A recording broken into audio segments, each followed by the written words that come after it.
मग मी एक करायचे, बाळाला जवळ घ्यायचे, चालत चालत बाहेर पडायचे. भिकारी झोपलेले असायचे, कल की बात भगवान के हात. आणि बाहेर पडताना एक मला माहीत होतं की जिथे स्टेशन आहे तिथे गाव आहे, तिथे गाव आहे तिथे स्मशान आहे. मी स्मशानात जायचे. ह्या घटनेने मला घडवलं. लक्षात ठेवा, मला जर सगळं सावलीच मिळाली असती तर उन्हाचे चटके काढले नसते. मला चटके बसले त्यामुळे दुसऱ्यांचे चटके पटकन कळाले. मी रात्री स्मशानात जायची आणि लक्षात यायचं जिंदाबाद स्मशान. कारण माणसं मेल्याशिवाय स्मशानात जात नाही. रात्री भूताच्या भीतीनं कोणीच येत नाही. आपणा बाप का माल. किती रात्र स्मशानात घालवल्या. पण एक दिवस एक चमत्कार झाला.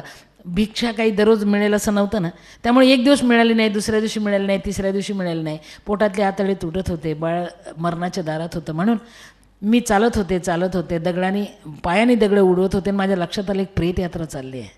दुःखाने दुःख पटकन टिपता येतं बरं का. गरिबा घरचं प्रेत होते. गरिबाच्या प्रेत यात्रेला जास्त लोक नसतात. प्रेत चाललं होतं, मी त्यांच्या मागं चालले होते. माझ्या लक्षात आलं त्यांनी विसावा दिला आहे. आमच्या विदर्भात विसावा देतात. मी विदर्भाची लेकबाळ म्हणून मला विदर्भाचं लेकबाळ असल्यामुळे अभिमानही वाटते. गोपालकृष्णाला पोरीची कमी नव्हती तरी त्यांनी रुक्मिणीच पळवली विदर्भाचे. हे विदर्भ जरा खतरनाक बात आहे. म्हणून मी विदर्भामध्ये विसावा देतात तसा विसावा ते देतील असं पाहत होते. आणि त्यांनी विसावा दिला. गरीब घरचं प्रेत ओंजळभर पीठ आणि 100 रुपये टाकला. मला काहीच नाही, ते पीठच दिसायला लागलं. मी अजून घाबरले की ह्या लोकांना जर मी दिसले ते मला हाणतील. ही बाई आपली कोणी नाही. मागं काय येतं जादू टोना वगैरे वगैरे असतं ना खेड्यात. म्हणून मी झाडाच्या आडोशाला बसले. प्रेत यात्रा विसावली. त्यांनी ओंजळभर पीठ 100 रुपये टाकला. एकमेकांना धीर दिला. उठले, निघाले, स्मशानात गेले. संध्याकाळ झाली. प्रेताचे सोपस्कार मी डोळ्यांनी पाहिले. सरणाला आग लावली. सगळ्यांनी पाणी फिरलं, मडकं टाकलं, रडलेत. प्रेताचं टकोरं फुटलं, नातलग निघून गेलेत. इथे मला सुरेश भट स्मशानात आठवायला लागले. मला कुठे काय आठवेल काय काय बाबा धरबंद नाही. मला सुरेश भट स्मशानात आठवायला लागले. इतकेच मला जाताना सरणावर कळले होते. प्रेत जळत होतं, नातलग निघून गेले होते. इतकेच मला जाताना सरणावर कळले होते. मरणाने केली सुटका, जगण्याने छळले होते. सुरेश भट. मी एकटाच त्या रात्री आशेने तेवत होतो. मी विझलो तेव्हा सारे आकाश उजळले होते. सुरेश भट. प्रेत जळत होतं. मी त्याच्या जवळ गेले. रात्र झाली, सामसूम रात्र, भयान शांतता. स्मशान शांतता कशाला म्हणतात हे त्या दिवशी पहिल्यांदा कळालं. आणि एक सांगू, जाता जाता मी एक केलं.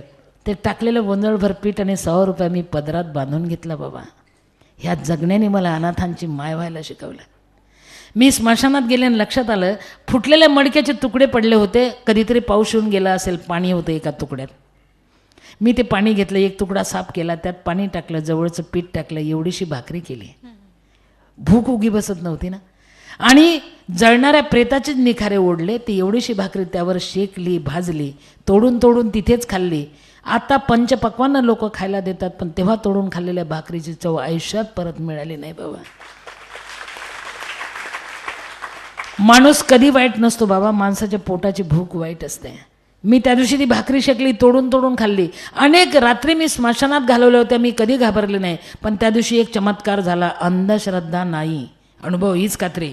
अध्यान रात्री खूप थंडी पडली म्हणून मी ती भाकरी तोडून खाल्ली. शेकाला बसले, ऊब बरी वाटत होती. मरणाची थंडी पडली होती. आणि माझ्या लक्षात आलं प्रचंड रात्र झाली. रातकिडे ओढणायला लागले.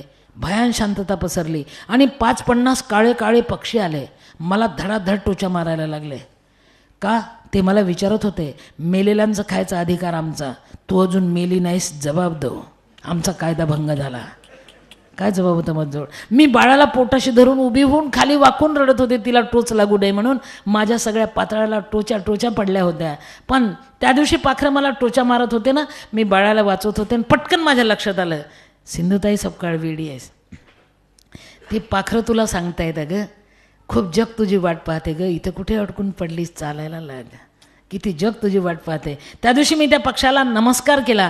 पण नमस्कार केल्यानंतर सुद्धा इतकी भीती मनात भरली, जाऊ कुठे. मी जोरजोरात रडले. आयुष्यात पहिल्यांदा रडले मी स्मशानात जोरजोरात. का रडले याचा एक मतलब पण होता. गाव शेजारीच होतं, घर दिसत होतं. मी जोरजोरात रडत होते. का गावातले 10-20 माणसं येतील आणि मला विचारतील काय झालं.